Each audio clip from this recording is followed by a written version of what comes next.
Hai, saya Mr. di sini. Mari kita tengok Matematik Form 1 bab 4 nisbah.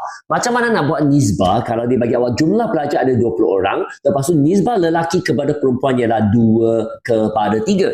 Sekarang nak cari bilangan lelaki. So macam mana nak mula? Sekarang nak cari bilangan lelaki, ingat kena buat nisbah lelaki dulu, iaitu 2, lelaki ada 2 per jumlah. Jumlah nisbah artinya 2 tambah 3 darab dengan jumlah pelajar 20 orang.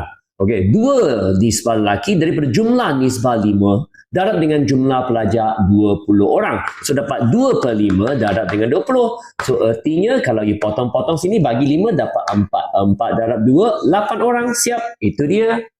Thank you. Untuk mengetahui lebih banyak, anda boleh join saya melalui kelas percubaan secara percuma.